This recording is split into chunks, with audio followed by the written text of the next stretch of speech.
Hi friends, welcome back to our channel. என்னோட சேனலில் வந்துட்டு நான் சேவிங்ஸ் வீடியோ அப்லோட் பண்ணிட்டு இருந்தேன் ஃப்ரெண்ட்ஸ். ரொம்ப நாளாகவே வீடியோஸ் போடுறதில்ல இந்த சேனலில். இன்றைக்கி என்ன வீடியோ அப்படின்னா, நான் ஆல்ரெடி உங்களுக்கு காமிச்சிருப்பேன். ஒரு உண்டியல் வந்துட்டு ஃபுல்லாக ஆகிடுச்சு, அதை நான் ஓப்பன் பண்ணலன்னு சொல்லிட்டு, சரி இதை இன்றைக்கி ஓப்பன் பண்ணிடலாம் அப்படின்னு சொல்லிட்டு தான் இதை ஓப்பன் பண்ணும்போது ஒரு வீடியோ எடுக்கலான்னு ஓப்பன் பண்ணேன். இதில் வந்துட்டு நான் 10 ருபீஸ் தனியாக, 20 ருபீஸ் தனியாக இதெல்லாம் பிரித்து வச்சு இதெல்லாம் நான் கவுண்ட் பண்ணி வச்சுருக்கேன். 500 ருபீஸில் வந்துட்டு 4500 இருக்குது. 200 ருபீஸில் வந்துட்டு 1000 ருபீஸ் இருக்குது. 50 ருபீஸில் வந்துட்டு 700 இருக்குது.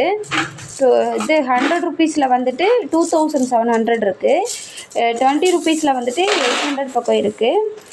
அப்புறம் 10 ருபீஸில் வந்துட்டு 700 பக்கம் இருக்குது. டோட்டலாக கிட்டத்தட்ட 10,000க்கு மேலே நமக்கு வந்துருச்சு உண்டியல் அந்த சேவிங்ஸு. பாருங்கள், நான் சேர்த்து வச்ச உண்டியல் என்னவோ இந்த உண்டியல் தான், இந்த சைஸ் உண்டியல் தான். இதுலேயும் நம்மளால் இவ்வளோ அமௌண்ட் வந்துட்டு சேவ் பண்ண முடியுது. அதுவும் இல்லாமல் நமக்கு வந்துட்டு காயின்ஸ் கொஞ்சம் சேர்ந்துருந்தது.